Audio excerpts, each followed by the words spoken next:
necesaria para el sector, uno de los sectores evidentemente más golpeados eh, por toda la situación que estábamos atravesando.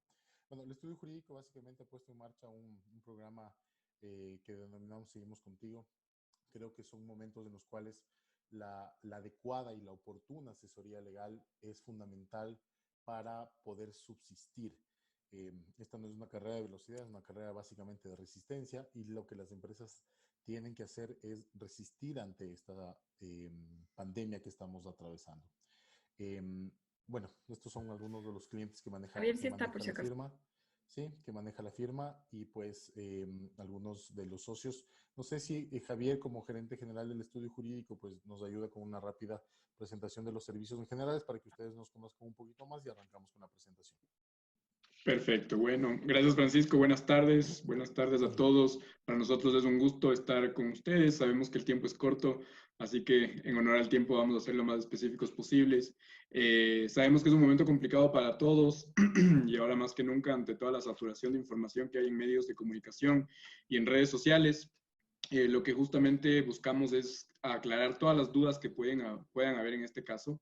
Y sobre todo por todos los cambios que ha habido en el sentido de nuevos acuerdos ministeriales y en temas de la ley. Realmente en este punto la gente está más confundida de lo que estaba hace un mes, desde que empezó esta crisis. Así que se ha dicho que la realidad sobrepasa finalmente la legalidad, pero nosotros estamos conscientes que no se puede cambiar el ordenamiento jurídico de un día para el otro. Así que para eso estamos aquí, queremos ponernos a las órdenes. Ceballos Innova ofrece soluciones integrales y justamente Francisco Ceballos, que es uno de los socios fundadores de la firma, en conjunto con todo el staff de abogados, estamos aquí listos para ponernos a las órdenes y ofrecerles todas las dudas, o solución, mejor dicho, absorber todas las dudas que ustedes puedan tener. Nuestras áreas de especialidad básicamente son 5. Somos especialistas en derecho sanitario, en derecho tributario, en e-commerce, comercio electrónico, en regulación pública y en derecho corporativo. Así que les dejo con Francisco para que él continúe con la presentación y finalmente, como les decía, estamos a las órdenes para ofrecerles soluciones integrales en cualquier inconveniente que puedan tener en sus compañías. Perfecto, muchísimas gracias. Vamos a arrancar. Esta es una bastante dinámica, así que pues pueden alzar la mano y si tienen alguna pregunta, por favor, siéntanse permitidos para poder hacerla. ¿De acuerdo? Vamos a arrancar rápidamente con un escenario legislativo. Actualmente se encuentran en proceso varias normas presentadas a la Asamblea Nacional. Quiero nada más irme a la última diapositiva. Estas diapositivas son para ustedes, así que las pueden luego revisar con más calma.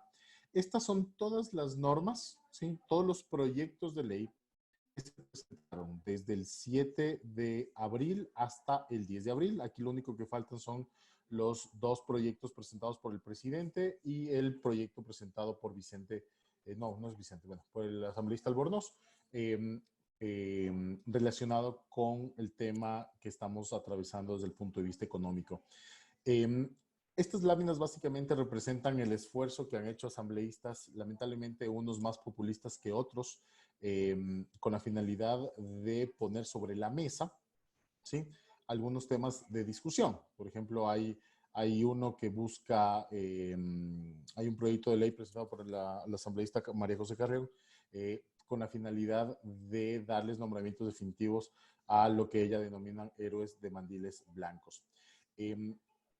Nosotros como estudio jurídico estamos haciendo el seguimiento legislativo de toda la normativa porque definitivamente nos vamos a despertar no solo en un mundo en el que socialmente es distinto y las relaciones humanas van a ser afectadas o cambiadas de alguna manera de como la conocemos, sino que legislativamente también nos enfrentamos a un reto importante porque veníamos con una legislación bastante dura, sobre todo en lo que son temas laborales, y que evidentemente no responde a la realidad actual.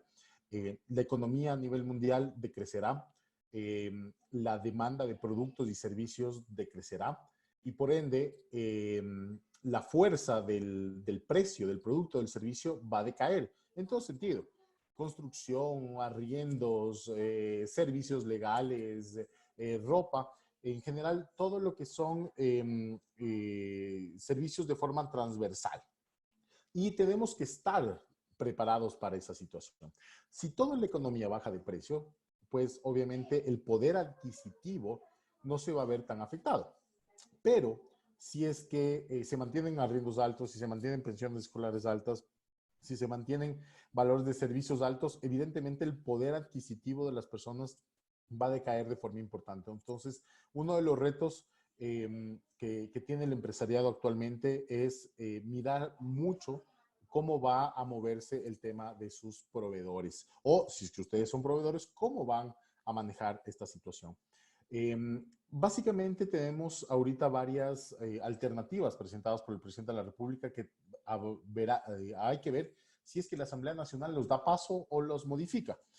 Eh, Está hablado de un aporte de las empresas que generaron $1.000.000 en el año 2018 como utilidades. Estas aportarán el 5% de ese rubro en 3 pagos mensuales. Este fondo supuestamente va a estar destinado para las micro y pequeñas empresas. Todavía no se dice cómo lo van a destinar.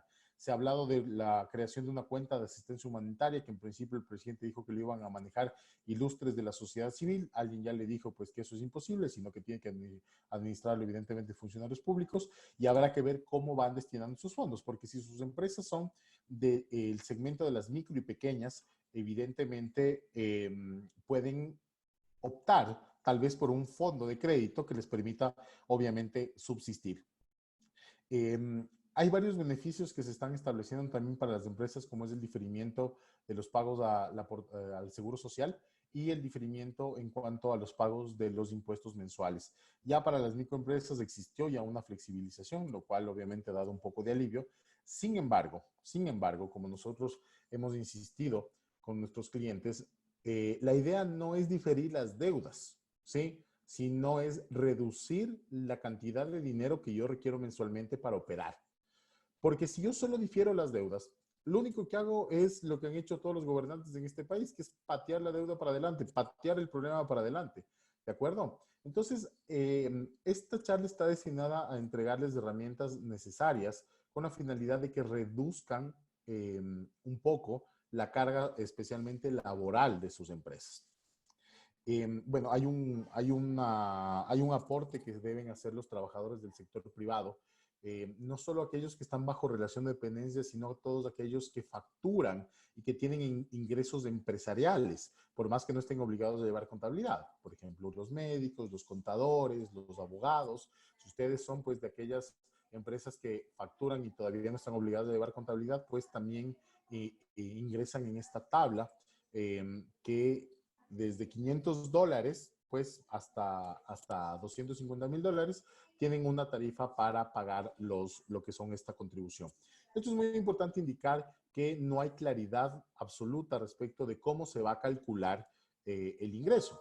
Se ha dicho pues que se calcularía sobre los ingresos recibidos del año 2019. Entonces, si una persona recibió $80,000 de ingresos en el año 2019, los divide para 12 y en principio ahí estaría el valor sobre el cual tendría que pagar esta contribución. Sin embargo, el proyecto de ley habla de ingreso neto, y el ingreso neto en personas naturales se refiere a ingresos menos gastos, es decir, que se pagaría sobre la utilidad, y lo que tendríamos que dividir para 12 es la utilidad. Todas estas áreas grises que están en la ley, pues nosotros los hemos mapeado con la finalidad de irle dando seguimiento legislativo.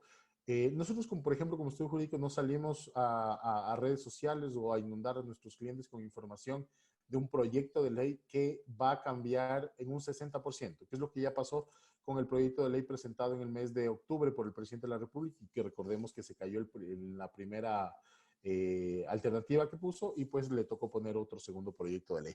Entonces, nosotros realmente vamos a empezar a delinear cuáles van a ser los impactos una vez que tengamos el informe para el segundo debate, que más o menos se ha establecido para de aquí a unas 2 semanas. ¿De acuerdo? Entonces, si bien el proyecto de ley ayuda a orientar determinadas decisiones, no es recomendable que ustedes tomen ese proyecto como la última palabra. ¿De acuerdo? Vamos con las regulaciones laborales. Nosotros siempre decimos a nuestros clientes que deben tomar las decisiones con la información disponible a la fecha y con la normativa que tengan a la fecha. Porque si esperamos proyectos de ley, señores, esperen sentados a finales de mayo para que recién en ese momento tengamos algo de certeza respecto de los proyectos presentados por el presidente.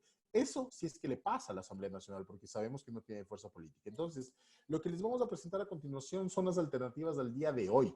Si ustedes dilatan las decisiones que deben tomar empresarialmente, créanme que luego estarán arrepentidos porque lo único que habrán hecho es aumentar la cantidad de deudas. Vamos a ver, el teletrabajo. El teletrabajo no es una alternativa nueva que nació a raíz del COVID. El teletrabajo existía en la legislación ecuatoriana y lo único que cambió fue que no es por acuerdo de las partes, sino que es una imposición de parte del empleador y que no se requiere firmar un adendum, sino que básicamente era una instrucción que se daba a los trabajadores. Esto aplica para aquellas personas que puedan hacer teletrabajo y que evidentemente puedan estar ocupadas las 8 horas del día. Luego tenemos la alternativa de la disminución de la jornada, que también existía en el artículo 47.1 del Código de Trabajo, no es algo nuevo. ¿Qué es lo que dice este artículo? Dice que por acuerdo de las partes, ¿sí? Se podrá disminuir la jornada hasta 30 horas a la semana, ¿sí? Con el consiguiente ahorro por parte del empleador del 25% del salario. Cosas importantes que tienen que saber de esta situación. Primero, no pueden irse menos de 30 horas por disposición del Código de Trabajo. Segundo, el IES se paga el 100%. Tercero, si su empresa genera utilidad en el año 2020, no podrá repartir esa utilidad a los accionistas si es que antes no recompensa esas horas que dejó de pagar por la reducción de la jornada. Sí, entonces acordar una disminución de jornada, que es una herramienta completamente válida dentro de sus organizaciones, debe contemplar estos tres factores que son importantes. ¿De acuerdo? Vamos con la modificación de la jornada. Si ustedes son de aquellas industrias, de aquellas empresas que tuvieron la suerte de poder seguir funcionando, gracias a Dios nosotros como estudio jurídico tenemos un 90% de funcionamiento de las empresas que manejamos, ¿de acuerdo? Sin embargo, es muy importante que puedan aplicar esta modificación de jornada si es que todavía están trabajando. ¿A qué me refiero? A que pueden inclusive hacer una disminución de la jornada a 6 horas, ¿sí? Y pueden hacer una modificación de jornada, es decir, que ya no todos trabajen de 8 a 4 de la tarde, sino que unos trabajen de 8 a 2 de la tarde y otros pues de 12 a 6 de la tarde. Así es que nuevamente insisto, sus empresas son de aquellas que pueden seguir funcionando y pueden contar evidentemente con lo que son salvoconductos. ¿De acuerdo? Esta es la alternativa que más ha estado siendo usada por parte de los empleadores y se denomina suspensión de jornada. La suspensión de la jornada laboral se da para aquellas industrias que por su naturaleza no puedan acogerse al teletrabajo y tampoco puedan acogerse a la disminución de la jornada laboral. ¿Sí? ¿En qué casos aplica? Por ejemplo, la señora que nos ayudaba con la limpieza de las oficinas que ya no están funcionando. O para aquellas personas que definitivamente por la escasez del servicio público no puedan acudir a sus lugares de trabajo. ¿De acuerdo? En esos casos se puede aplicar la suspensión de la jornada. O inclusive, si es que ya no hay actividades empresariales que se tengan que hacer. Entonces, lo que dice este acuerdo ministerial es que la suspensión de la jornada se decreta de forma unilateral por parte del empleador, ¿sí? Por parte del empleador. Y a la vez implica una obligación de los trabajadores de poder recuperar esas horas que les están pagando. ¿Qué quiere decir esto? Que en principio, solo en principio, ustedes como empleadores tienen que pagar el 100% del salario a los trabajadores que les suspendieron la jornada. ¿De acuerdo? Sin embargo, nosotros como asesores legales lo que hemos hecho es implementado esta posibilidad que se llama modalidades específicas. El acuerdo ministerial generó la posibilidad de tener, de llegar a acuerdos con los trabajadores por estas circunstancias. Dice, se puede convenir modalidades de trabajo que respondan a condiciones concretas como la imposibilidad de movilizarse, la prevención de los riesgos y a las condiciones económicas que enfrente la empresa. ¿De acuerdo? Esta parte es fundamental porque nosotros creemos que es muy importante, ¿sí? Creemos que es muy importante poder acogernos a lo que denominamos las condiciones económicas. ¿Qué es lo que hemos hecho con algunas empresas? Básicamente hemos implementado una estrategia en B. ¿A qué me refiero? A acordar con los trabajadores una reducción importante de los sueldos más allá de las 30 horas. Más allá de las 30 horas, ¿sí? Acogiéndonos a lo que les decía que son estas modalidades específicas. Entonces, no todos los trabajadores tienen la misma situación, entonces hay que analizar cada uno de los trabajadores de forma independiente. Si yo, por ejemplo, tengo al personal administrativo que creo que puede a un 50% trabajar y hacer teletrabajo, ok, les voy a pagar el 50% de lo que están trabajando y el otro 50% ni les pago, pero tampoco tienen obligación de recuperar. De esta manera no estamos afectando derechos a trabajadores porque ellos no van a trabajar algo que no se les va a pagar. ¿De acuerdo? Ahora, si ustedes son de esas empresas que tienen que esperan tener la suerte de que una vez terminado todo este proceso tengan mucho trabajo, pues la suspensión de la jornada es una alternativa interesante porque las horas que tienen que devengar los trabajadores no se paga como horas extras ni como horas suplementarias, sino que se paga como horas normales. Y el horario de recuperación es impuesto por el empleador. ¿A qué me refiero? Si una persona vuelve a trabajar en la normalidad, que dudamos que esto suceda en el corto plazo, y trabaja de 8 a 4 de la tarde, y esta persona tiene la obligación de recuperar hasta 12 horas a la semana, e inclusive 8 horas los sábados, podemos decirle, mira, tú te vas a quedar de lunes a jueves 3 horas adicionales, ¿de acuerdo? Entonces ya no vas a trabajar hasta las 4, vas a trabajar hasta las 7 de la noche, ¿de acuerdo? Pero inclusive, si ustedes necesitan que este trabajador cubra un turno que no necesariamente eh, sea a continuación de su jornada de trabajo, le podrán decir, mira, tú trabajas hasta las 4 de la tarde y te reincorporas, ¿sí? A las 6 de la tarde y trabajas hasta las 9 de la noche. Por ejemplo, call center, que es lo que vamos a hacer con un par de clientes que tienen unos call centers, ¿de acuerdo? Cada empresa es una realidad diferente, ¿sí? Entonces, el mensaje básicamente es, ustedes acuerden con sus trabajadores cuál va a ser la modalidad que van a utilizar para sobrellevar y subsistir la unidad económica denominada empresa, que es la de cada uno de ustedes. ¿Sí? Y eso se lo acuerda, se firma un documento, ¿sí? Y avanzan. No digo que esto no tenga riesgos, ojo, esto claro que tiene riesgos, pero es de eso, ¿sí? O generarse una deuda acumulada durante muchos años. Estamos básicamente haciendo una apuesta que está basada en varias aristas. Primero, que los trabajadores difícilmente van a encontrar otro puesto de trabajo. Por ende, van a sentirse compelidos a aceptar la propuesta de la empresa. Siempre y cuando, obviamente, la empresa demuestre que existe reciprocidad, ¿de acuerdo? Es decir, que se trata, por ejemplo, de sostener todas las plazas de trabajo.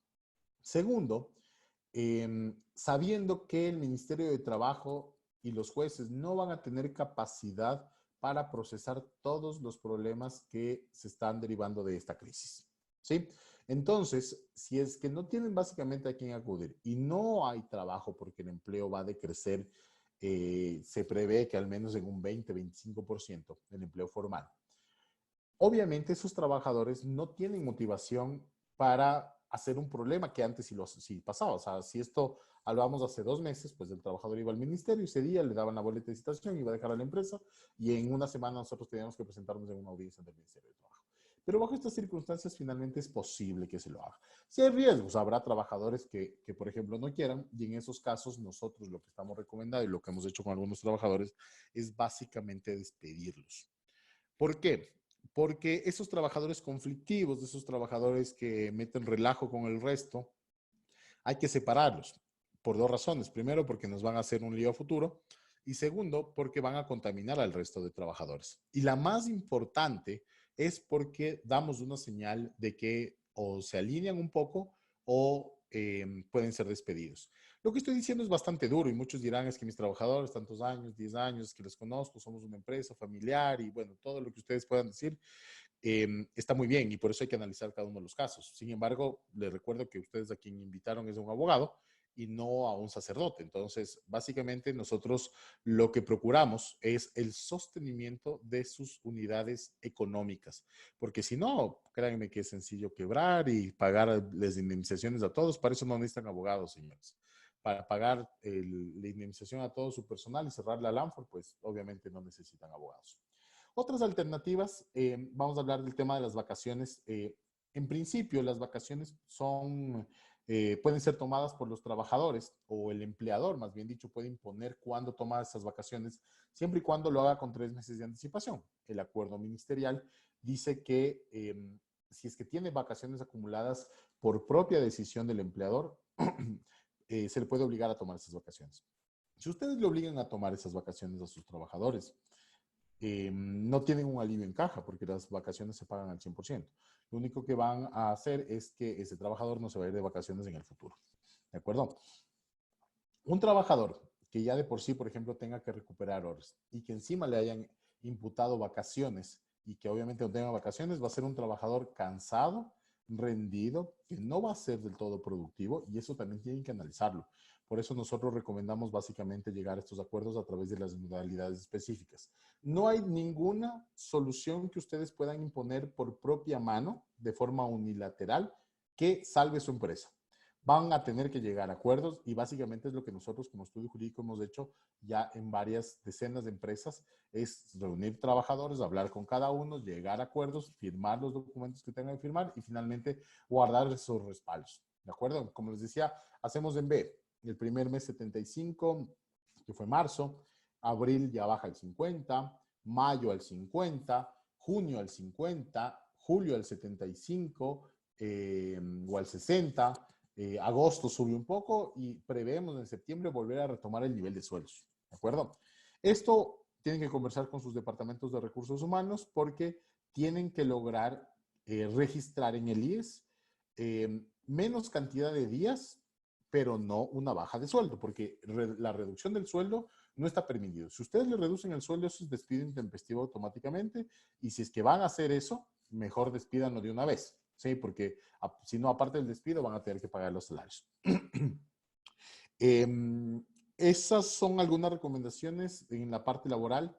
No sé si es que hay aquí aquí hay alguna pregunta. Veo que hay algunos mensajes en el chat y más bien quisiera ir despachando algunas preguntas que tienen. No sé, Viviana, si es que nos puede hacer la pregunta hablada para que todos escuchemos. Buenas tardes. Buenas tardes. Aló. Hola.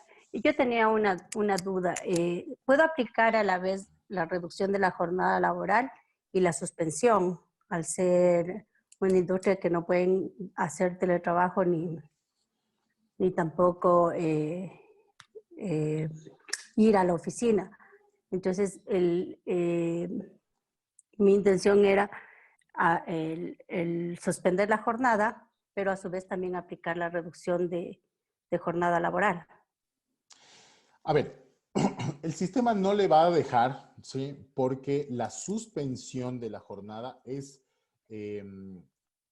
contradictoria con la suspensión. ¿Sí? Si usted reduce la jornada es porque todavía puede trabajar. Si es que no está trabajando, tiene que ir hacia la suspensión de la jornada y acordar con sus trabajadores, no que les pague el 75, sino que les va a pagar menos. Como les digo, tienen que pensar en bajar al menos un 50% del peso de la nómina, ¿sí? Y ese 50% que usted les va a pagar, ¿de acuerdo? Y que están en suspensión de suspensión de la jornada, ese 50% le van a tener que recuperar después. ¿Qué pasa si un trabajador se niega a recuperar las horas que ya le pagaron? Ahí vienen dos alternativas. Uno, el trabajador tiene que devolver, ¿sí? Depositando en la cuenta de la compañía esos valores, o le pueden descontar de los siguientes roles de pago, ¿sí? ¿Por qué nosotros no estamos aconsejando esto, sobre todo a negocios pequeños? No estamos aconsejando esto, Viviana, básicamente porque usted no sabe lo que va a pasar en 3 meses. Ni usted ni nadie en este momento, porque no hay antecedentes históricos de lo que estamos viviendo. Se ha caído la bolsa de Nueva York, ha habido pandemias, todo, pero jamás ha habido una para del mundo tan absoluta como la que estamos teniendo en estos momentos. Entonces, si usted apuesta a que en 3 meses va a poder reactivarse y todos sus trabajadores van a volver a la normalidad, es una apuesta bastante complicada. Esa apuesta la puede hacer siempre y cuando pues tengamos una vacuna o se encuentre un tratamiento para el COVID que no represente una alta mortandad. Sí, porque obviamente aquí el problema del COVID no es en sí la enfermedad, sino el alto contagio que tiene, ¿de acuerdo?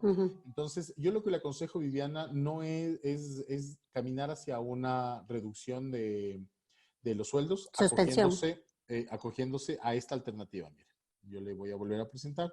Es esta que se llama modalidades específicas, ¿de acuerdo? Si usted se centra solo en teletrabajo, en la disminución, en la modificación o en la suspensión, deja por fuera esta que es la más importante, que vuelvo y me permito leer. Se podrán convenir modalidades de trabajo que respondan a condiciones concretas como la imposibilidad de movilización, la prevención de riesgos y a las condiciones económicas. Esto de aquí, ¿sí? Puede parecerse al teletrabajo, puede parecerse a la disminución, puede parecerse a la suspensión, pero es una modalidad que usted lo acuerda, ¿sí? Inclusive en el proyecto de ley que está en la Asamblea Nacional ya se habla de legalizar esto, porque también hay otra cosa. Nosotros vivimos en un Estado de Derecho, ¿de acuerdo? ¿Qué implica que vivimos en un Estado de Derecho? Que las leyes están hechas para cumplirse y que los estados de excepción, ¿sí? Permiten a las autoridades hacer ciertas cosas, por ejemplo, restringir la libertad de tránsito. Pero lo que no le es permitido, por ejemplo, es salir en una cadena de televisión al presidente de la República a decir que los despidos están prohibidos. Vea, hay que decirle, joven, para que usted prohíba los despidos intempestivos, vaya a la Asamblea Nacional, presente un proyecto de ley, que lo traten, se reforme el Código de Trabajo, se publique en el registro oficial y en ese momento es exigible, pues, la prohibición de despedir. Si es que usted no hace eso, vea, lo que usted diga en cadena de televisión, ni me va ni me viene. Para eso obviamente estamos los abogados. Y de la misma manera en que se extralimitó el presidente de la República al prohibir a los empleadores despedir, también se ha extralimitado el ministro o los 2 ministros de trabajo que han pasado hasta ahora, porque han previsto situaciones como, por ejemplo, la suspensión de la jornada, han previsto situaciones que no estaban en la legislación. A diferencia, por ejemplo, del teletrabajo, de la disminución y la modificación que sí estaban previstos. Igual que las vacaciones emergentes. Entonces, ya de por sí estamos trabajando con una normativa que sabemos los abogados que es ilegal y que es inconstitucional y que afecta a los tratados internacionales del trabajo. Pero como vuelvo y repito, la realidad sobrepasa completamente la legislación, pero eso no implica que no tengamos que estar con un ojo en la ley, porque si luego vamos a juicio, ¿qué van a hacer los jueces? Los jueces no van a resolver en base a su buen, leal saber y entender. Ellos van a resolver en base a lo que dicen las leyes que estuvieron vigentes en ese momento. Y lamentablemente los acuerdos ministeriales pues están muy por abajo de lo que son las leyes. Entonces, ahorita la idea es acogernos a esta situación, a estas modalidades específicas y empezar a llegar a acuerdos un poco más fuertes con los trabajadores para poder sostener su negocio. Aunque no están aprobadas todavía. Es que ninguna está aprobada, claro. Es que justamente ese es el riesgo que tiene que tomar. Porque, Diana, si es que usted espera que se aprueben, le hago más bien una pregunta. ¿Qué pasa si no se aprueban? Implica que usted tiene que pagar abril, mayo, junio completos, 10 completo y sin un centavo en el bolsillo. O sea, prefiero correrme el riesgo de llegar a un acuerdo con los trabajadores, ¿sí? Y que luego finalmente la economía se podrá ir reactivando poco a poco y ellos van a preferir quedarse con el trabajo que quedarse finalmente en la calle con un juicio de 3 a 4 años que le van a poder cobrar esos valores. ¿Sí?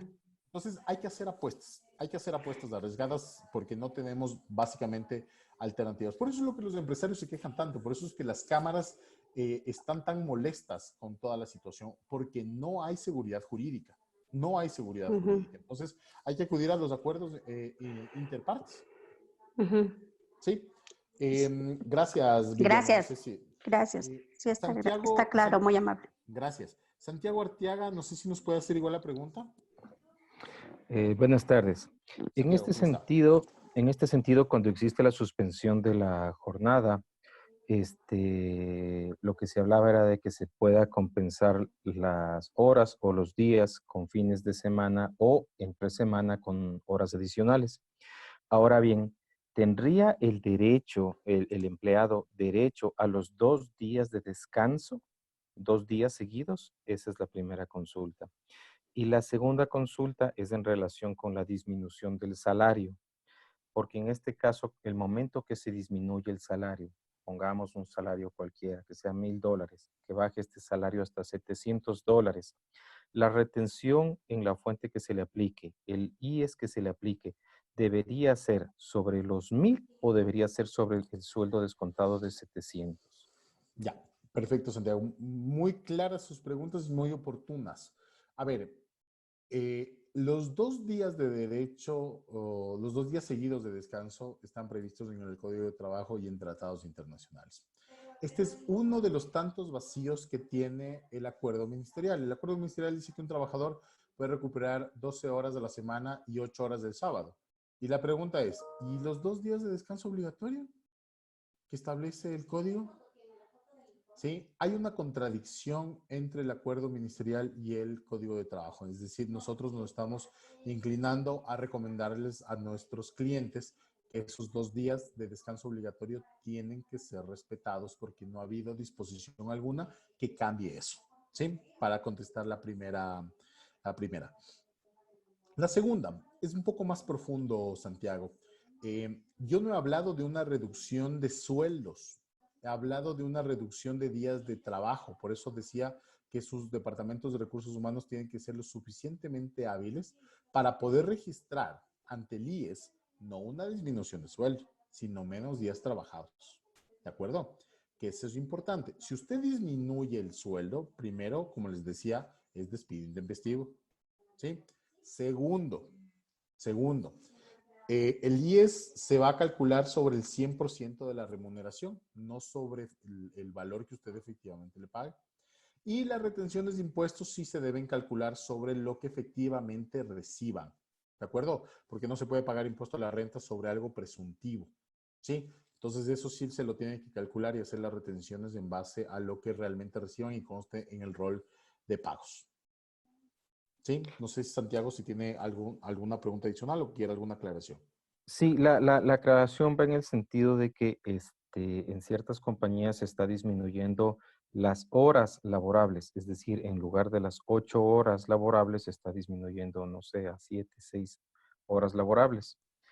Y por otro lado, el momento que se coteja o cuando el SRI o el mismo IES hacen una revisión a la compañía, lo que normalmente hacen es revisar las bases de retención con las bases de aportes al Seguro Social. Y si estas no empatan, lo primero que hacen es mandar una glosa a la compañía. Y en este caso, bajo su comentario, nosotros tendríamos una diferencia y eso implicaría que tentativamente, presumiblemente, primero tendríamos la glosa y luego tendríamos nosotros más bien que demostrar que efectivamente la una corresponde sobre el sueldo total y la otra corresponde sobre las horas o días no trabajados.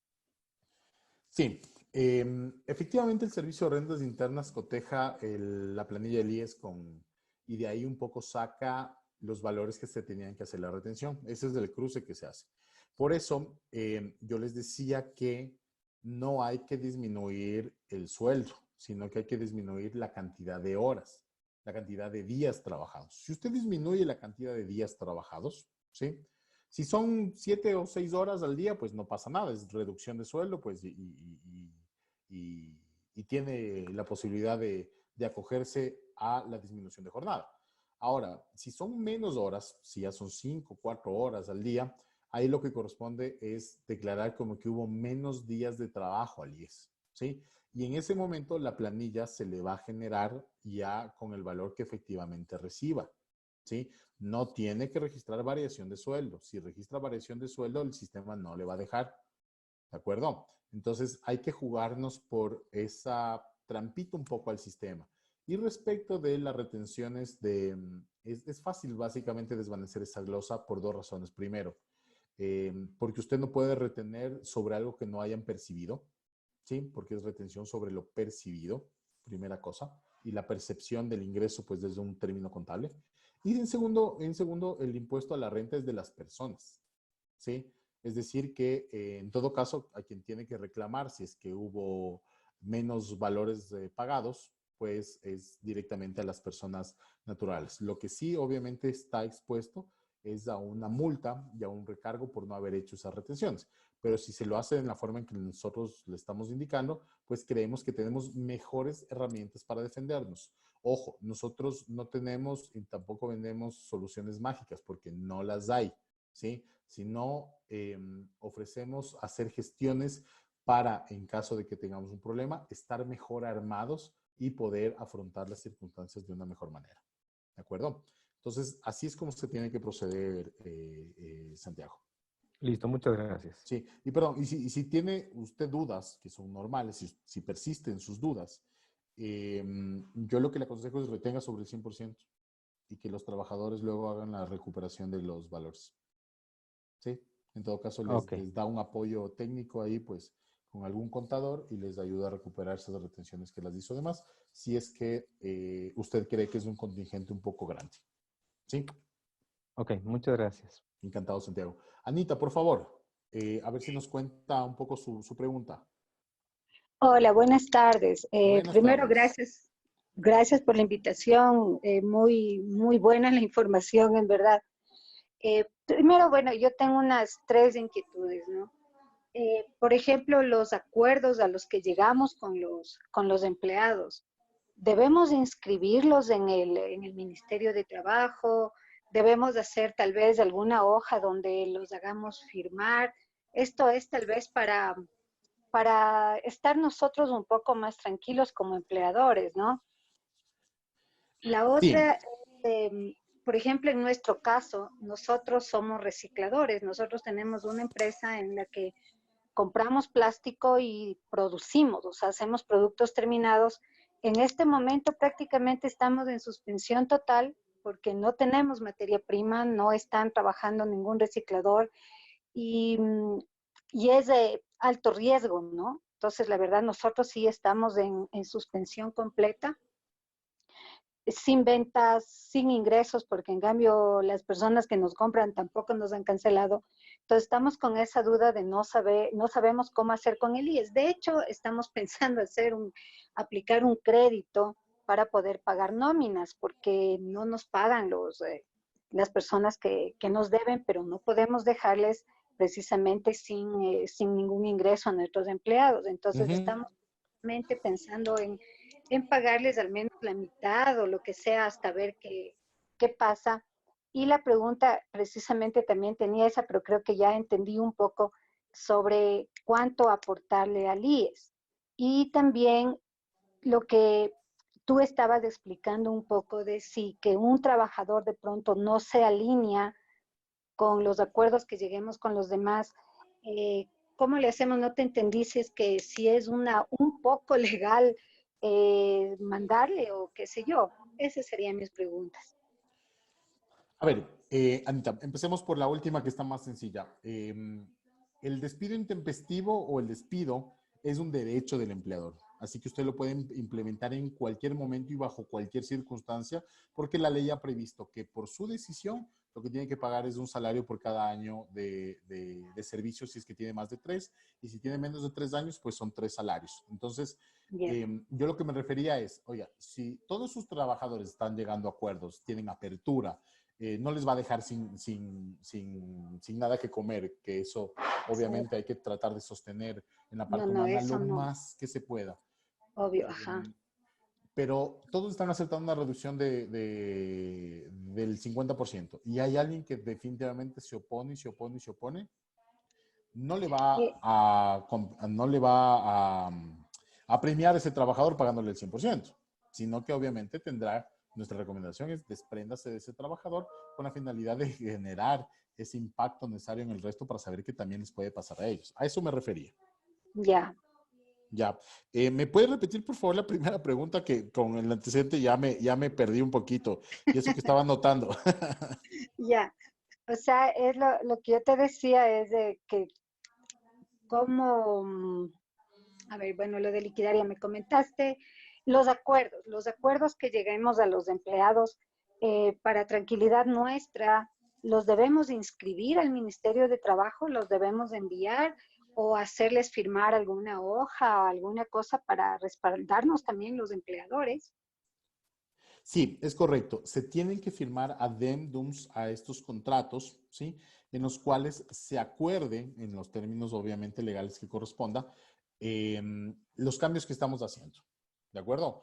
Por ejemplo, si es que acordamos teletrabajo, hay que hacer un documento en el cual ellos hayan aceptado el teletrabajo, para que luego no digan que no, ¿sí? Si es que se acordó lo que es la disminución de la jornada, ¿sí?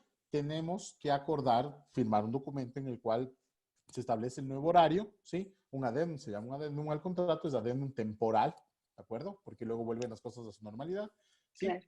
Y poner las condiciones que hayamos llegado. Igual, en lo que les decía, las modalidades específicas. Si es que vamos más allá, lo que hay que poner, la terminología legal que hay que incorporar a estos documentos, es que lo que se está reduciendo, pues, es la cantidad de días a trabajar, ¿sí? La cantidad de días a trabajar, más no el salario como tal. Ahí vamos a tener varios problemas. Ustedes van a ver abogados que les digan, no puede pasar un trabajador de jornada a tiempo completo a jornada a tiempo parcial. Sin embargo, vamos a coger esta parte que dice que debido a la imposibilidad de movilización, a la prevención de riesgos y a las condiciones económicas, pues la única fórmula de solución es bajar el día que van a trabajar. ¿De acuerdo? Entonces, claro que hay que tener eso. Yo no estoy aconsejando que ahorita se registre eso en el Ministerio de Trabajo, ¿sí? Ya. Porque queremos esperar a ver justamente cuál es el desarrollo de la ley. Pero eso no quiere decir que no lo tengamos, porque sería grave que ustedes lleguen a un acuerdo con los trabajadores, ¿sí? Y que no lo tengan en ningún documento por escrito. Entonces, lo que sí estamos recomendando es justamente que se firmen y se los tenga esos documentos. Yo sé que es complejo y las empresas no están un poco listas para todo eso, pero bueno, en empresas un poquito grandes que hemos tratado, lo que nosotros hicimos fue implementar firmas electrónicas para los gerentes para evitarnos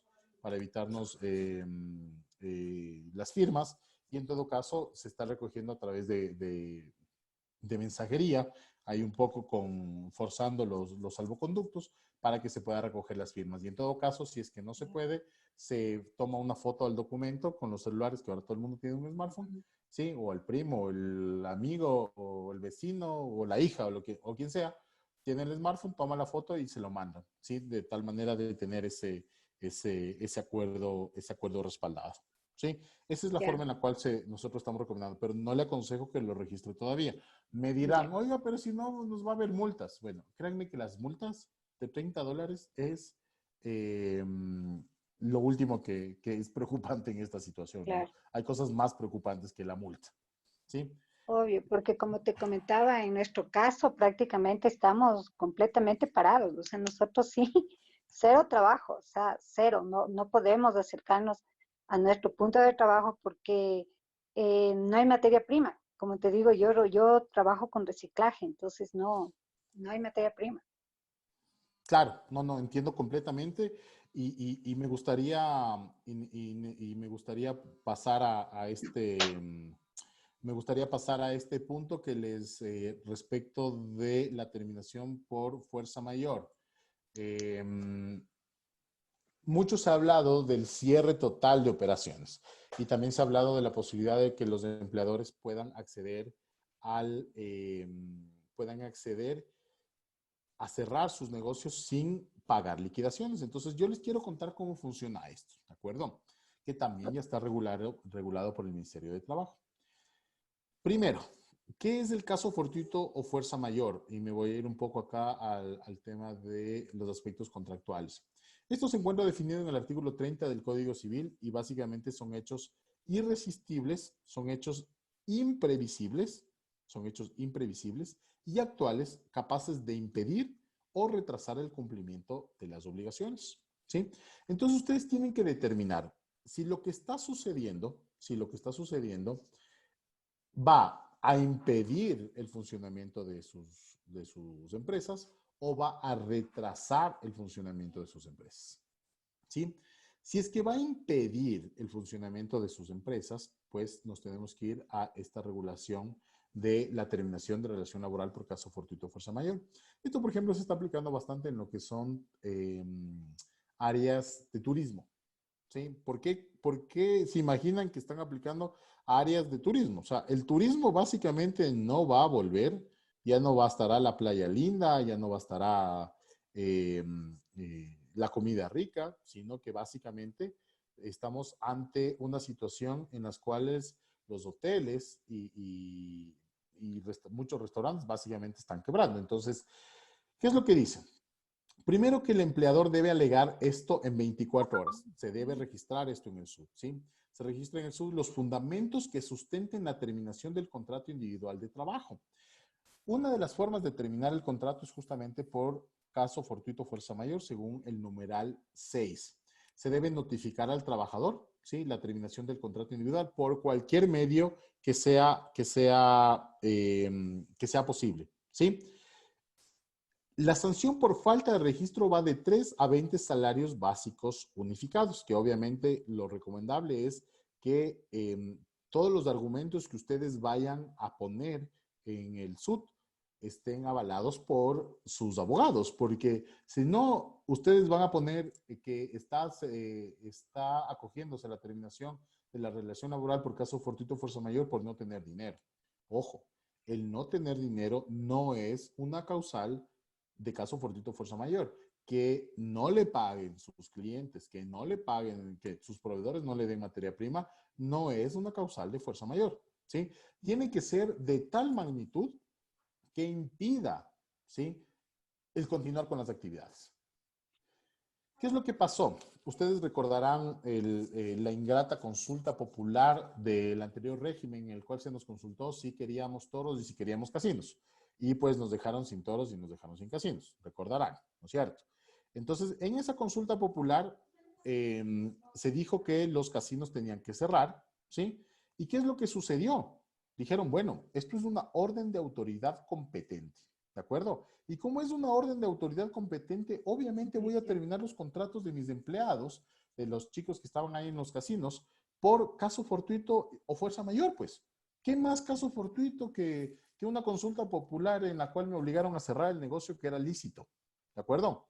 Entonces, esos trabajadores lo que hicieron fue demandar a sus patronos, a los casinos, justamente por esta situación. Y les cuento que la mayoría de juicios perdieron los casinos, ¿sí? Entonces uno dirá, bueno, pero ¿cómo pueden perder si es que es tan evidente que tuvieron que cerrar no porque ellos quisieron, sino porque básicamente les obligaron? Pero es una de las cosas, y yo les traigo a colación este ejemplo para que vean que no es tan sencillo argumentar el tema de caso fortuito fuerza mayor. Fiscalización. El Ministerio de Trabajo realizará los controles y verificaciones necesarias para precautelar el cumplimiento de los derechos de los trabajadores y la ley. ¿Cuándo aplica? Esta norma aplica cuando la sociedad no pueda continuar con sus actividades por causas ajenas a su voluntad y a su vez ello conlleve que un empleado no pueda seguir trabajando. ¿Qué factores tienen que ser concurrentes a esta situación? ¿Sí? La compañía no debe continuar no debe continuar con sus actividades, es decir, tienen que cerrar sus operaciones. No es que cerrar temporalmente, tienen que cerrar absolutamente. ¿Qué es lo que hicimos, por ejemplo, con un hotel en Manta? Obviamente el hotel pues no iba a poder resistir la nómina ni hoy, ni mañana, ni en mayo, ni en julio, ni en agosto, ni en septiembre, ni en octubre, porque no va a volver la gente a un hotel, ¿no es cierto? Entonces, lo que tuvimos que hacer es disolver la sociedad, ¿sí? Primero, notificarles a los trabajadores de que se está terminando los contratos porque hay una imposibilidad total de poder seguir operando. Segundo, tuvimos que disolver la compañía, se hizo un acta de junta vía online, se recogieron las firmas, se hizo todo el procedimiento y con eso se adjuntó para que el Ministerio de Trabajo tenga sustento de que estamos en proceso de disolución y vamos a liquidar la compañía. En esta compañía, por ejemplo, hay un terreno y un edificio que se los vamos a devolver a los accionistas y si es que la situación mejora en el año 2021 van a volver a poner una compañía con ese mismo activo. ¿De acuerdo? Pero no solo hay que ser, sino también parecer. Entonces hay que implementar los medios jurídicos necesarios para demostrar que efectivamente se cerró las operaciones de forma absoluta. ¿Sí? Otro factor concurrente es que se encuentra en liquidación forzosa, ¿sí? Y hay muchas causales para entrar en liquidación forzosa. El estudio jurídico, como lo dijo nuestro gerente Javier Crespo, pues tiene un área muy fuerte de lo que es asesoría tributaria, ¿sí?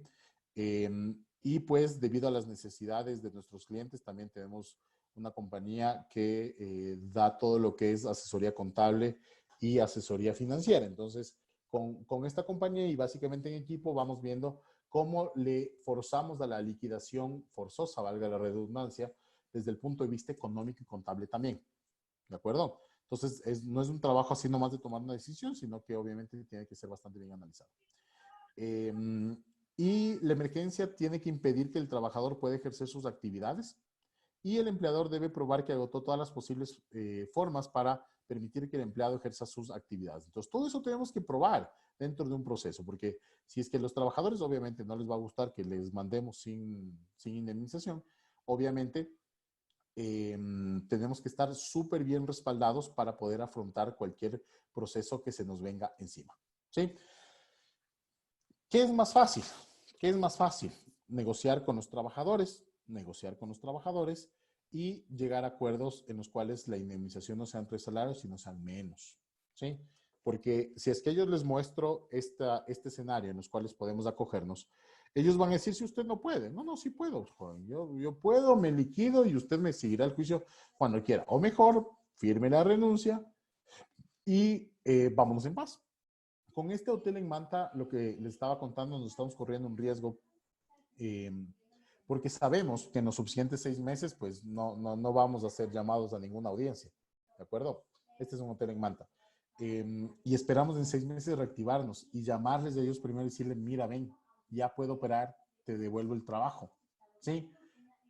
Pero no me hice cargo del peso laboral durante 6 meses.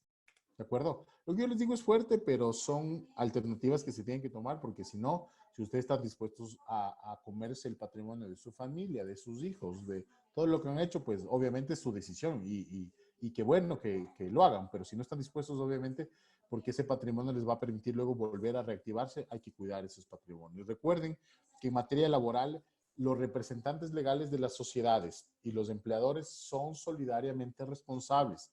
Es decir, si la compañía no puede pagar, van a ir en contra de su casa, van a ir en contra de su auto, van a ir en contra de sus cuentas. Entonces, antes de que desee tomar la actitud paternalista o maternalista, piense en esa situación. ¿De acuerdo? ¿Tienen alguna pregunta respecto de la terminación?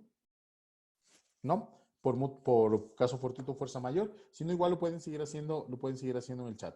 Voy a avanzar nada más con el tema del paro legal. El paro del empleador es equivalente a la huelga del trabajador. Es un derecho constitucional que dice que las personas empleadoras tendrán derecho al paro de acuerdo con la ley. ¿En qué consiste el paro? Consiste en la suspensión del trabajo acordada por un empleador o empleadores coligados. Si ustedes son de un gremio específico, ¿no es cierto? Pueden decir, ok, nos vamos a paralizar absolutamente todos, ¿sí? Nos vamos a paralizar absolutamente todos y acordar o de forma individual. Y eso se tiene que notificar por escrito al Ministerio del Trabajo y tenemos que pedir la autorización, ¿sí? Para hacer el paro. Por ejemplo, ustedes están en el tema de eventos, servicios, tenemos hosterías, tenemos wedding planners, floristas, restaurantes. Si ven que el sector no se mueve, definitivamente hay que hacer un paro. Se alinean, ¿sí? Se coligan todos y pueden solicitar al Ministerio de Trabajo que se autorice el paro. ¿Qué pasa con esto? Primero que si existe la autorización del inspector de trabajo para el paro patronal, cuando se logre reactivar la actividad de la compañía, el empleador está obligado a admitir a los mismos trabajadores que prestaron servicios antes de la suspensión, ¿sí? El efecto directo de la aceptación del paro por parte del Ministerio de Trabajo, específicamente por parte del inspector, es que quedan suspensos los contratos de trabajo y los trabajadores no tienen derecho a remuneración y tampoco, obviamente, a seguro social, ¿sí? ¿Cómo funciona? Yo le hago el pedido al inspector de trabajo, obviamente hay que hacerlo muy bien porque pueden negarnos, hay que procurar que se acepte. Y luego se integra lo que se denomina el Tribunal de Conciliación y Arbitraje. Perdón, creo que me tiembla un poco la mano. ¿Cómo está formado este Tribunal de Conciliación y Arbitraje? Está por el inspector de trabajo, quien obviamente lo preside, ¿sí? 2 vocales designados por el empleador y 2 vocales por los trabajadores. Y ellos acuerdan la forma en la cual se van a reintegrar a las actividades laborales, pero ya sentándonos en una mesa vis to vis, en igualdad de condiciones y con los contratos suspendidos, pues. Es decir, que a ellos también les interesa reintegrarse y ahí se pueden llegar a acuerdos interesantes. Pero finalmente el inspector de trabajo será quien define el tiempo de duración del señalado paro patronal. Esta es una alternativa que nosotros no la hemos implementado todavía con ningún cliente porque no ha estado en una situación como tal, pero pongo a su consideración, y esta lámina específicamente se los quería mostrar a este segmento, porque ustedes obviamente sí son un segmento que puede estar cayendo en esta situación, porque ustedes dependen en gran parte de que la sociedad se reúna, ¿no es cierto? Tienen eventos, tienen wedding planners, o sea, hay algunas situaciones en las cuales ustedes van a necesitar que se reactive el tema social. Y si es que no hay cómo reunirse más de X personas en un determinado lugar, pues finalmente ustedes están paradas por orden de una autoridad, ¿de acuerdo? Listo, con eso terminamos la parte laboral y ahí sí vamos a abrirnos al tema de alguna pregunta adicional que tengan, nada más con el tema de seguridad social, y si es que tenemos tiempo, pues abordamos un par de temas adicionales, pero les escucho. Tengo aquí algunas preguntas. Natalia Lema, es muy interesante su pregunta, a ver si nos las hace, por favor. Muy buenas noches, ¿sí me escuchan? Claro que le escucho, Natalia. Sí, ¿cómo están? Mire, en nuestro caso es una microempresa que se dedica a la producción y elaboración de chocolate. Y son pocos empleados realmente. Y la verdad, como usted dice, la producción se paró, realmente ya cartera no se pudo recuperar. Y la expectativa es un poquito negativa en este caso, pero el gerente general tomó la decisión de que se podría trabajar paulatinamente, en este caso simplemente por hora, porque obviamente ya hay la negociación con ciertos clientes que sí van a requerir de productos. Entonces, en este caso, obviamente ya no cabe detener al personal las 8 horas, porque simplemente trabajan lo que tienen que trabajar y nada más. En este caso sí se puede aplicar esta modalidad de llegar a un acuerdo con el trabajador, mutuo acuerdo, ¿no? Para hacer la liquidación correspondiente y nuevamente hacer contratos por tiempo parcial. Es el primer. Ok, entonces no le avancé a escuchar del todo bien, pero básicamente si usted llega a un acuerdo con los trabajadores, le presentan la renuncia, les paga las liquidaciones y luego hace contratos a tiempo parcial de forma inmediata, lo que ha entendido los jueces y la jurisprudencia en este país es que esa liquidación nunca existió, sino que la relación laboral continuó, porque obviamente usted lo que está haciendo es forzando a los trabajadores a tomar una alternativa que no estaba prevista. Por eso es lo que yo le decía, usted no puede pasar de una jornada a tiempo completo a una jornada a tiempo parcial, ¿sí? Sino que hay que jugar un poco con los sistemas del IES. Pero si ya lo hizo y hubo acuerdo de parte de los trabajadores, hay que lograr sostener evidentemente ese acuerdo y esperar que no le hagan ninguna demanda. Si es que le demandaren, por la forma en la cual se lo hizo, yo creo que le van a ganar el proceso. Sí, en este caso hay acuerdos que las partes están van a firmar ese acuerdo, ¿De en acuerdo? donde ellos están de acuerdo de recibir la liquidación y todo lo demás para poder reintegrarse como tiempo parcial. Y se va a pagar obviamente todas las liquidaciones y valores que están pendientes. Ya, yo creo que sí se necesitaría un poco más de análisis en ese caso. Está muy bien, primero la negociación de que presenten la renuncia me parece que está muy bien, pero la forma en la cual los van a volver a contratar, me parece que eso sí es un poquito arriesgado. Inclusive, pues habría que analizar que no se les vuelva a contratar bajo relación de dependencia, sino que se les vuelva a contratar bajo otro tipo de modalidad o con otro tipo de contrato, un contrato de equipo, algún contrato por obra cierta, alguna cosa, para que no le genere la continuidad laboral. porque si es que usted le saca el 30 de abril y los contrata bajo otra modalidad el 1 de mayo, como vuelvo y repito, los jueces ya han dicho que eso es como no existiera, como que nunca hubiera existido esa liquidación que usted les hizo.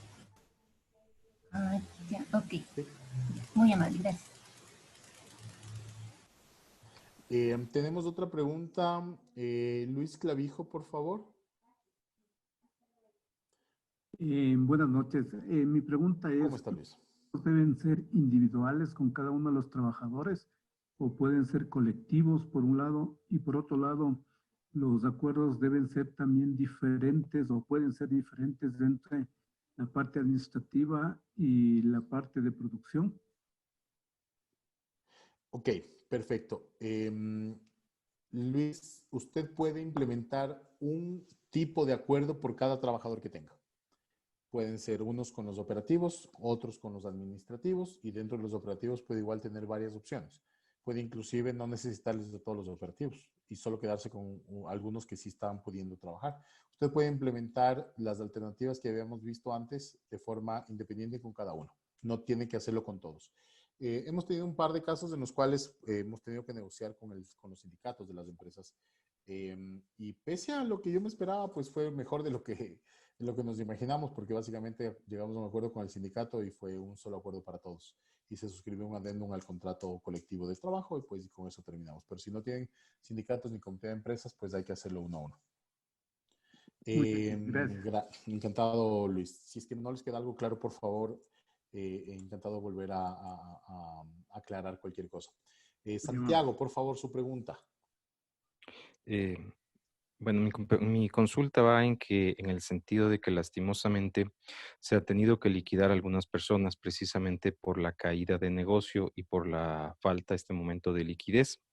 Ahora el problema viene a ser en que por falta de liquidez, no estamos en capacidad de poder pagar las liquidaciones 30 días posteriores a que se dé aviso de la liquidación. ¿Existe alguna manera para poder llegar a un acuerdo con el empleado y ampliar el plazo o necesariamente hay que responder en 30 días? Sí, Santiago, existe una posibilidad. Recuerden que el Ministerio de Trabajo lo que hace es registrar el acta de finiquito y luego pues ustedes tienen que registrar finalmente el pago. Con el pago termina de consolidarse sí, termina de consolidarse el registro del acta de finiquito. Yo le aconsejo que si usted va a llegar a acuerdos de pago, se los hagan en formatos legalmente válidos, ¿sí? Y de ser posible, inclusive a través de actas de mediación. Recordemos que las actas de mediación equivalen a sentencias ejecutoriadas de última instancia y por ende no se puede volver a conversar respecto de lo mismo. Y tiene obviamente muchísima más valía que un acuerdo que ustedes lo firmen tal vez ahí en sus oficinas. Esto siempre y cuando pues con los trabajadores se llega a un acuerdo tal vez de indemnizaciones un poquito altas. Si son valores más bajos, sí, Santiago, se puede llegar a acuerdos con los trabajadores para pagarle en partes los valores que se le deben. Y ese acuerdo, sí, debidamente suscrito, debidamente legal, sí, que tenga todas las cláusulas necesarias, se lo sube y con eso se termina el proceso del acta de finiquito. ¿Sí? Usted tiene que ir guardando obviamente todos los respaldos y en caso de alguna futura inspección de parte del ministerio, se saca los respaldos. Es muy importante indicarles una cosa. Ustedes habrán escuchado varias veces del tema de los derechos de los trabajadores son irrenunciables. Por supuesto que son irrenunciables. Por eso no vamos a negociar respecto de si tienen o no tienen derechos. Solo vamos a negociar la forma en la que les voy a pagar. ¿Sí? Inclusive con un par de trabajadores que tuvimos, que acordamos por suerte la salida de ellos, firmamos un acta de mediación en el cual se les entregó un bien como pago por la jubilación patronal, porque ya tienen derecho a jubilación patronal. Sí, entonces se puede. ¿Y cuál sería, discúlpeme, cuál sería el plazo máximo permitido o no sé si es que existe alguna jurisprudencia previa como para decir, ok, esto puede ser pagado hasta en 180 días, un año, 2 años, no sé, ¿existe tal vez algo así? ¿Una No, guía? no hay jurisprudencia, Santiago, en ese aspecto, ¿sí? Solo que si usted incumple, obviamente, el acuerdo va a tener consecuencias, ¿no? Evidentemente. pero no existe un tiempo determinado por la ley. No es que la ley le dice, verá, usted no le puede pagar más allá de 12 meses. No, no tenemos ninguna disposición y eso queda abierto para criterio de las partes. Sí, lo único que sí les aconsejo, como siempre les digo a mis clientes, jamás firmen algo que no esté seguro que vas a poder cumplir. ¿Sí? Si tú dices, ok, chuta, es que no me ha de querer aceptar a 3 meses, pero no voy a poder pagarle a 3 meses. Negocia más. Tienen que negociar más, porque si firman documentos que luego no pueden cumplir, ahí es donde están gastando innecesariamente dinero en abogados y en procesos innecesarios. Muchísimas gracias. Encantado, Santiago. Anita, por favor, Anita Ramos. Hola, otra vez. ¿Cómo está, Anita? En el caso de suspensión laboral por fuerza mayor, si no puedo justificar de que me quedé sin liquidez y que prácticamente no tengo nada para cubrir, ¿cuál sería tal vez la figura legal para el que yo pueda acogerme y decir, miren, definitivamente voy a suspender un tiempo y luego los vuelvo a llamar a trabajar, pero por el momento no puedo? Claro, lo que pasa, ¿usted, Anita, funciona como persona natural o como persona jurídica?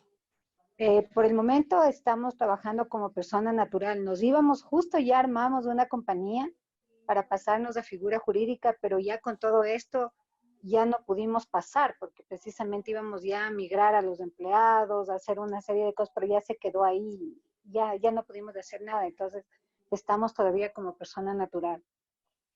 Claro, esa migración, bueno, puede ser algo interesante lo que usted ha hecho y le puede servir como una herramienta.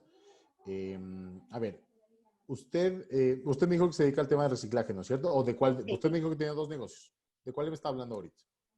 No, es el único. O sea, Ok, nosotros reciclamos plástico y producimos. Nuestra empresa se llama Plásticos Tortuga. ok. Entonces, usted no puede recibir materia prima porque no están trabajando, ¿no es cierto? Y Claro. no está Ajá. autorizada para trabajar. Y tampoco puede entregar a sus clientes porque no tiene cómo procesarlo, ¿correcto? Sí, yo quise incluso sacar el salvoconducto para por lo menos poder entregar a ciertas personas que nos han pedido. Por ejemplo, ahorita se necesitan gavetas de cierto tipo de cosas, pero no hemos podido sacar el salvoconducto de movilización con esos productos.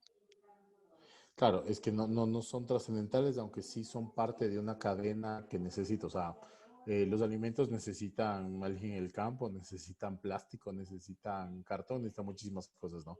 Pero bueno, sí, los salvoconductos funcionan de esa manera. A ver, una alternativa, si usted obviamente quisiera acogerse al tema de la fuerza mayor, es en su caso cerrar el RUC o suspender el RUC al menos, ¿sí? Y notificar esto al Ministerio de Trabajo y correrse el riesgo para sacarles a los trabajadores sin indemnización. Y con la compañía que usted ya tiene creada, cuando la situación se rehabilite, pues a través de la compañía los vuelve a contratar. En esa compañía no recomendaría que usted esté por el momento ni como representante legal ni como accionista, Ya, ¿sí? Para que no se confunda como que lo único que usted hizo fue pasarles a otra sociedad, ¿sí? Pero podría acogerse a esta situación, forzando un poquito la situación y hablando con los trabajadores, diciéndoles pues que les va a tener que sacar y que luego se les va a reintegrar en la nueva compañía. ya. Pero, o sea, en la nueva compañía no debería figurar el dueño del RUC de ahorita. O sea, sería aconsejable que no lo haga. Sí, si no es del suyo, me imagino que algún familiar suyo. Claro, es de mi padre, ajá. Ya, entonces su padre no debería por el momento, estar en esa compañía. Luego, pues ya lo volvemos a integrar, pero por el momento no debería formar parte de la compañía ni como Ya, accionista ni como administrador. Eso ya. porque Y si es que ahorita está ya figurando, ¿es una sociedad anónima o es una compañía limitada? no, una compañía limitada. Chuta. Ahí sí es complicado porque la única forma de transferir acciones en una compañía limitada es a través de escritura pública, que ahorita no se puede hacer. Si fuera una sociedad anónima, pues lo sacáramos con fecha anterior inclusive. En la sociedad anónima la transferencia de acciones es bastante más sencilla. Inclusive ahora con la nueva figura que es la SAS, la Sociedad de Acciones Simplificadas, ya se puede poner restricciones para que los socios vendan acciones. Entonces ya desapareció o va a ir cada vez desapareciendo más la figura de la compañía limitada. Inclusive, si no le ha dado funcionamiento, pues capaz sea bueno repensar esa figura societaria que utilizó en su momento. Pero sí, tendría que sacarle a su padre cuando pueda funcionar las notarías. Ya. O sea que en este momento, incluso para yo poder hacer el cambio, sería mejor cambiarle a la compañía, o sea, no hacerle compañía, sino más bien una sociedad. Cuando yo le hablo de una sociedad de acciones simplificadas, le hablo de una compañía. Es una compañía regulada por la Superintendencia de Compañías, solo que esta es una nueva figura societaria que se implementó hace unos 2 meses en la legislación ecuatoriana. Y es súper interesante porque tiene las mismas características de la sociedad anónima, ¿sí? Pero también las virtudes de la compañía limitada. Se puede hacer pactos entre accionistas para que no vendan las acciones a quien quiera, sino que primero se vendan entre sí mismos, ¿sí? Y se puede, no tiene, por ejemplo, la obligación de no tener pérdidas, ¿sí? La compañía anónima y la compañía limitada pues tienen el problema de que si llegan al 50% del capital en pérdidas, pues se disuelven automáticamente. Y la mayoría termina en la causal el primer año, porque siempre el primer año se da la pérdida, porque los capitales son muy pequeños. Pero con las SAS no tiene esa problemática. Entonces, tienen varias virtudes. Realmente esa es una figura. Por eso nosotros, como estudio jurídico, a todos los clientes que estaban por constituir compañías, un poco les pusimos en stand-by y retomamos, pues, lamentablemente, una semana antes de que pase todo esto y tenemos algunas sociedades de acciones simplificadas en camino de constituirse. Pero era porque queríamos aplicar justamente esta figura. En Colombia, el 90% de empresas colombianas es una SAS, ¿sí? Y nosotros copiamos ese modelo colombiano. Es mucho más factible realmente constituir la sociedad, inclusive más barato. Ya. Sí, Y Francisco, la otra pregunta claramente. ¿cuánto tiempo de trabajo es para aplicar a la jubilación patronal? Desde los 20 años ya tienen un derecho los trabajadores a percibir una porción de la jubilación patronal. Y al año 25 pues ya pueden jubilarse y usted tiene la obligación de pagarles la jubilación patronal. Por eso es que las grandes empresas, como por ejemplo Nestlé, el Banco Pichincha, cuando cumple una determinada cantidad de años, los trabajadores se van. El Banco Pichincha, llámese quien llame, así tenga el apellido Ega, se va a los 18 años para evitarse la jubilación patronal. Esto había un cambio interesante que había propuesto el presidente de la República, que ya se va a aplicar desde el próximo año.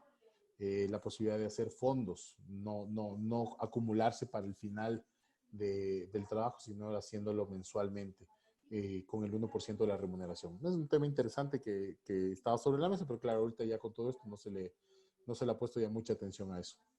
Ya. O sea que a partir de los 20 años ya tiene, o sea, es una proporción, sería una parte Sí, del se le tiene que patronal. empezar a pagar, correcto. Ya, y a los 25 años sí se les da su jubilación patronal. Exactamente. Si es que ya dejan de trabajar, ¿no? Claro, si es que dejan de trabajar. Si es que siguen trabajando para la empresa, cobrarían como un porcentaje adicional. Exactamente. Y ahí cuando ya terminen, pues, de sus labores, se les paga la jubilación completa. Hay formas de acordar ese pago, ¿no? Si se paga Claro. mensualmente, si es un solo pago, pues hay formas establecidas por los actuarios para hacer esos pagos. Ya, este porcentaje adicional ellos recibirían a partir de los 20 años de trabajo. Sí, de los 20 años de trabajo, pero nosotros jamás recomendamos que usted supere los 18 años Claro. de trabajo, Ya. salvo que usted quiera pagar jubilación patronal, que es una decisión completamente válida, y la aplaudimos, pero si usted no quiere, pues tiene que saber que no puede tener un trabajador más de 18 años. Ya, perfecto. ¿Sí? Pero, por ejemplo, si en ese caso yo tengo un trabajador que ya está 18 años y claro, yo lo quiero liquidar porque obviamente por los problemas de estos patronales, pero si este trabajador no tiene a dónde hacer, ya tiene cierta edad, no tiene de qué sobrevivir y no podría percibir todavía una jubilación, ¿cómo lo podría yo en todo caso darle una figura para contratarlo y que siga percibiendo un sueldo? Lo que hacen algunas empresas es terminan contratando a esas mismas personas. A ver, primero hay que preguntarle si es que ya puede jubilarse del IES. ¿Puede jubilarse del IES esa Claro. persona? No, por eso digo, o sea, ¿Cuánto le ¿cuál falta? sería la figura? ¿Cuánto le Creo falta? que le faltan como 5 años, todavía 6 Claro, años. ese es un problema. Lo que hemos hecho con otros clientes es básicamente pasamos a ese trabajador a otra compañía para que termine de cumplir esa cantidad de tiempo, ¿sí? Y cuando ya ha logrado hacer, se le ayuda con la gestión de la jubilación y una vez que percibe la jubilación, se le contrata bajo facturación y servicios. Ah, ya, facturación y Sí, servicios. con O tal vez como riesgos. una forma de, qué sé yo, por último me lo contrato, le saco de la nómina de la empresa y le contrato como jardinero en servicio doméstico, ¿funcionaría? Sí funcionaría y tiene derecho a la jubilación. Justamente es lo que es la recomendación que nosotros hacemos. Sin embargo, pues si luego le quiere volver a contratar como servicios y el servicio es de jardinería, usted mismo se corre el riesgo. Esto solo se hace con personas que sean de muchísima confianza, a las Claro, que se les puede echar una mano. Si usted no tiene muchísima confianza, mejor no mejor lo no me haga. heredo. Ya, Mejor no lo haga. Si ya. no, luego vienen los clientes a decirme que hicieron exactamente lo que les dije que no hagan y que ahora quieren Me dice, soluciones y uno es abogado, no es mago, les dice. claro que sí. Otra consulta, en caso Dígame, de Anita. carnet de discapacidad, por ejemplo, si es que ahorita la empresa está en problemas, pero yo tengo una persona que está discapacitada en la empresa y qué sé yo, a ella por discapacidad le faltan solamente 3 años más de aporte en el IES y ya se podría jubilar por, no por tiempo de trabajo, no por edad, sino por, no, al revés, por edad Por y edad. por tiempo de trabajo, por la cuestión de discapacidad que Sí, tiene menos años, ¿verdad? Y correcto. si solo le faltan 3 años, y ahorita, por ejemplo, si me tocaría liquidarle, ¿se podría pagarle al IES, qué sé yo, acumulado los 3 años que le faltan para que se pueda jubilar? No, no podría pagarle de forma anticipada ni acumulado los 3 años que le falta. Uno, dos, si usted quiere liquidarle a esa persona, le va a costar, le quiere liquidar por despido, le va a costar 24 salarios, salvo que renuncie, ¿no? Salvo que renuncie esa persona. Entonces, igual, o sea, tendría que pasarle a otra estructura que termine ahí sus años de jubilación para el IES, se acoja al IES, pues, y esa sería la única forma en la cual se podría hacer. Ojo, ¿no? Que es importante que ustedes también tengan en cuenta que muchas veces se tiene la doble jubilación. Entonces ahí hay que medir y decirles que lo que se tienen que coger es al IES, no tanto a la empresa. Entonces por eso hay que jugar a veces con una o dos estructuras societarias para reducir un poco los impactos que tienen. Nosotros como estudio jurídico básicamente, o lo que yo me dedico, mi trabajo dentro del estudio es básicamente ser controller de operaciones de toda la compañía. Y básicamente lo que yo hago es justamente este tipo de planificaciones a mediano y largo plazo. Porque los empresarios generalmente no perciben todas las consecuencias de una decisión del hoy versus la consecuencia dentro de 5 o 10 años. Entonces, básicamente lo que yo hago es esta estructuración o reestructuración de negocios, ¿sí? Y estos planes de negocios para que puedan obviamente operar con la mayor ventaja posible para los trabajadores, no faltaba más, pero sin obviamente poner en riesgo en temas de jubilaciones y en otros temas onerosos, porque si yo sabría que los empresarios en el Ecuador son cautos y guardan el dinero en una cajita para la jubilación, no habría problema. Pero ustedes y yo sabemos que eso no es así. No es Entonces, como no así. es así, ahí sí toca ser magos. Sí, no es así. Listo, Anita. Gracias. Gracias. Cristina, por favor, su pregunta. Sí, buenas noches. Primera, muchísimas gracias, Francisco, por la charla. Mi pregunta iba hacia la pregunta que ya se hizo por parte de Santiago. ¿Qué pasa en este caso si es que no se realiza ningún pago ni hay ningún acuerdo previo en el término de diferir el pago hacia nuestro empleado y tampoco hay un acta de mediación ni nada? Ya, usted puede acogerse a no pagar en esos 30 días y pues que le puedan poner una multa que es un salario básico, ¿no? O más, inclusive dependiendo de la magnitud de su incumplimiento. ¿Ustedes manejan cheques? Sí. Ya. Entonces verá. Si usted va a tomar esa alternativa, va a emitir un cheque con la fecha del acta de finiquito y por el valor del finiquito, ¿de acuerdo? Y va a entregarlo cuando pueda. Va a entregarlo cuando pueda, ¿sí? Y en ese momento registra el cheque con la fecha anterior. Entonces, si es que preguntan, pues decimos que por esta situación no se puede entregar el cheque, que era una cuestión de fuerza mayor. Y que no teníamos, ¿tiene habilitado el cash management? No. Ok, entonces no habilite. Tenemos una prueba de que no podía hacerlo de otra manera, sino a través de un pago con cheque. Entonces, como hay el distanciamiento social, el tema de la movilización, etcétera, etcétera, pues nos entregó el cheque y de esa manera podemos un poco solventarlo. Pero este es hacerle una trampa nuevamente al sistema, no una trampa al mercado, pero tengo más herramientas para defenderles si es que yo fuera su abogada. Ya, pero ¿y qué acciones podría tomar ahí el empleado en cambio? El empleado nada. El empleado no tiene más derecho que a su indemnización. El ministerio es quien impone la multa por la falta administrativa que usted está cometiendo.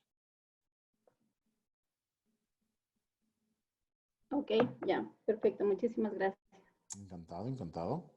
Ok, no, creo que no tenemos preguntas adicionales. No sé si es que hay algo que se les esté yendo. Si no, avanzamos rápidamente con los otros dos puntos o lo dejamos ahí por el tema del tiempo. Espero más bien que me indiquen porque se nos ha alargado un poquito.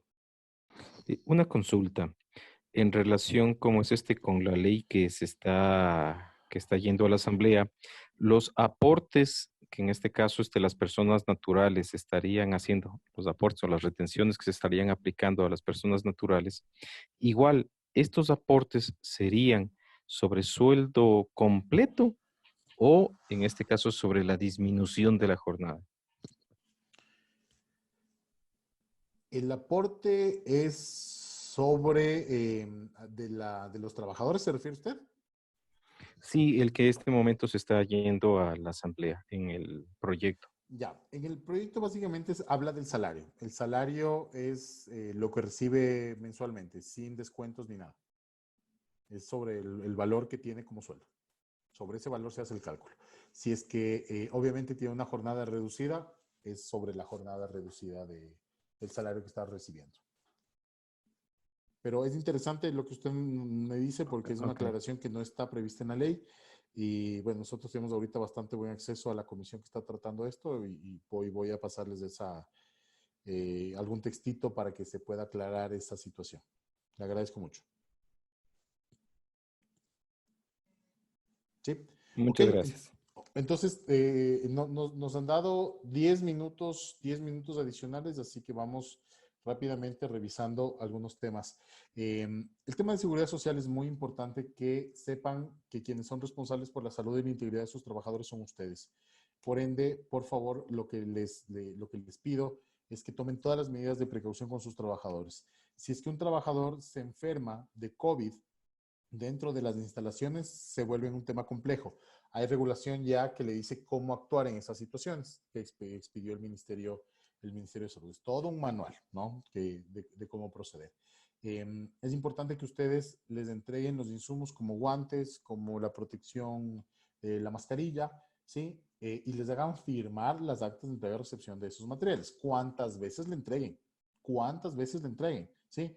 Porque el Seguro Social ya está empezando a decir que el COVID puede ser considerado una enfermedad profesional si es que los trabajadores si es que los empleadores, perdón, no toman las debidas normas de recaudo con sus trabajadores. Entonces tengan mucho cuidado, por favor, con eso. Respecto del pago del IES, hay un diferimiento para las microempresas y se espera que a través de la ley pues se consolide un diferimiento inclusive aún mayor, pero vuelvo y repito, lo que deben buscar no es diferir sus deudas, sino bajar la cantidad de sus deudas o de sus pasivos, ¿de acuerdo?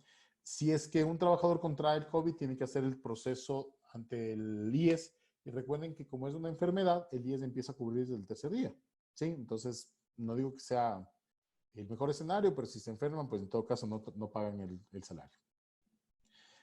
Regulaciones tributarias, bueno, esto no quiero entrar en mayor a profundidad porque hay una ley que básicamente está cambiando muchos temas tributarios. Nada más decirles que tengan mucho cuidado cuando hagan sus declaraciones, acostúmbrense a revisar sus balances. Nosotros en estas, como estudio jurídico y el área tributaria, ha hecho casi 40 cierres fiscales y en cada uno de los cierres fiscales detectamos beneficios que las empresas no se lo estaban tomando. Y tenemos empresas grandes y empresas pequeñas. Entonces, y esto es básicamente porque tenemos implementado un sistema de control periódico en nuestros clientes. Entonces, ya vamos sabiendo por dónde pues, podemos irnos acogiendo a beneficios. Si ustedes son microempresas o están catalogados como microempresas, hay ciertos beneficios que pueden ser interesantes. No me pudo acompañar en esta oportunidad uno de mis socios, que es Andrés López, que es quien se encarga de realmente el área tributaria. Pero si ustedes desean en el chat, si quieren internamente, le mandan a Verónica, pueden mandarnos su RUC con el que funcionan. Y lo que nosotros le hacemos es le metemos en un sistema interno que tenemos y pues les decimos cómo está el calendario de sus obligaciones en virtud de las últimas normas expedidas por el Servicio de Rentas Internas y el Presidente de la República. ¿Sí? Entonces, inclusive ya si ustedes lo consideran necesario o quieren, los metemos dentro de una base de datos que tenemos porque en base a su RUC le vamos a ir haciendo seguimiento. Su RUC nos da el tipo de contribuyente que ustedes son y le vamos a ir haciendo el seguimiento respecto de cuál es el impacto que va a tener la ley en ustedes. Entonces, si desean, pues pueden mandarnos su RUC por el chat. ¿De acuerdo? Regulaciones societarias, no se olviden si es que son compañías que tienen que presentar la información. La superintendencia amplió un mes más, ya no va para mayo, sino para junio, básicamente la presentación de la información. No esperen hasta ese tiempo, presenten la información lo antes que puedan. No se carguen de obligaciones dilatadas porque luego van a estar demasiado recargados. Si ustedes se están preguntando cómo hacer las juntas, si no pueden estar, si no pueden firmar, ¿cómo hacemos?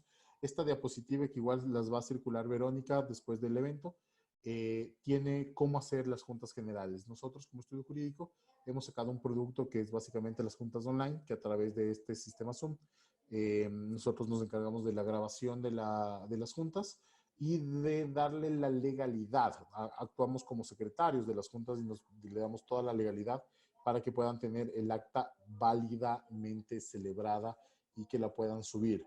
Recuerden que en la Junta Ordinaria lo que se hace es, se conoce el informe del representante legal, se aprueban los balances y se deciden los resultados. Y si tienen otros temas pues que tratar, también es un buen momento. ¿De acuerdo? Perdón, ok. El tema preguntas societarias, nombramientos caducados, ahorita se puede hacer. Nosotros le hemos hecho ya unas actualizaciones de nombramientos de un par de clientes que tenían necesidad de sacar un crédito y que el nombramiento estaba caducado. Lo hicimos a través de la obtención de una firma electrónica. Nosotros, como estudio jurídico, tenemos un convenio ya con una empresa que le saca la firma electrónica en la comodidad absoluta de su hogar con precios altamente razonables. Juntas generales extraordinarias, pues se puede hacer de la misma manera online. La reforma de estatutos y la reestructuración de órganos de control, una de las especialidades que tenemos dentro de la firma es, como les decía, es la reestructuración de los negocios, de las compañías, lo que viene acompañado sobre todo lo que es gobierno corporativo y empresa familiar. Entonces, por este momento estamos suspendidos con ese servicio, pero lo que estamos haciendo con un par de clientes es avanzando en la forma en la cual luego se va a estructurar el gobierno corporativo de las compañías, sobre todo en las familiares y en las que están por pasar a la segunda o a la tercera generación. Y nada más, finalmente decirles que ustedes tienen la posibilidad, si son una compañía, de realizar una venta de acciones, es decir, sacar un paquete accionarial en caso de que necesiten financiamiento. Tal vez no sea buena idea pensar primero en el banco, sino tal vez en ampliar el capital social de la compañía, ¿sí? Y recibir tal vez dinero fresco de un nuevo accionista, por ahí algún familiar, por ahí algún amigo conocido que esté interesado en su negocio, pues es el momento de invitarlo y lo valoramos de la compañía, se hace una apertura de capital y se lo ingresa. Ese dinero obviamente fresco les puede ayudar a sostenerse en estos momentos. También, si ustedes manejan clientes un poquito fuertes que tienen regularidad en el pago y tienen buen historial, pueden acceder al proceso de factoring. El factoring básicamente consiste en la venta de facturas a empresas o instituciones financieras que tengan este tipo de servicio y que lo que hacen es les pagan a ustedes esa factura por adelantado con un descuento importante, no es un financiamiento barato, pero ahorita, claro, la liquidez es importante. Y ellos se quedan con el derecho a cobrarles luego a su cliente. Entonces, si ustedes le venden cosas por ejemplo, a La Favorita, entonces, y La Favorita les paga 90 días. Entonces van a una de estas empresas y entregan esas facturas, se hace el contrato de factoring, se ceden las obligaciones y supongamos que la factura de $10,000, a ustedes le están pagando, no sé, se me ocurre 9,000, no conozco las tarifas, pero sé que son valores que para estos momentos no resultan tan altos. Les dan $9,000, usted se lo guarda y quien le compró la deuda se queda con la obligación de cobrar. Eso es lo que se llama factoring, que hemos utilizado también como herramientas de financiamiento en algunos clientes que son grandes y que, claro, tampoco les están pagando. Y creo que nada más como última recomendación, revisen por favor sus contratos. La cláusula de fuerza mayor o caso fortuito es muy importante que la tengan muy en cuenta. Habemos abogados que solemos poner en esas cláusulas que para que se ejecute la fuerza mayor tiene que ser notificada, por más evidente que sea. Entonces revisen los contratos que ustedes tengan, ya sean como proveedores, como clientes, etcétera, para que no tengan luego sorpresas con sus contratos, ¿de acuerdo? Listo, pues creo que eso sería todo por el momento, ¿sí? Y pues agradecerles nuevamente la invitación. Esta presentación pues se las va a mandar Verónica Castillo, ¿sí? Y cualquier duda pues nosotros quedamos atentos a sus amables recomendaciones. Agradeciéndoles a nombre de la Cámara, de la CAPEIPI y de Corporación PhD y PhD Business School, agradeciéndoles por su participación en este importante webinar. Y nuevamente nuestro agradecimiento al estudio jurídico Ceballos y Novoa por su brillante exposición.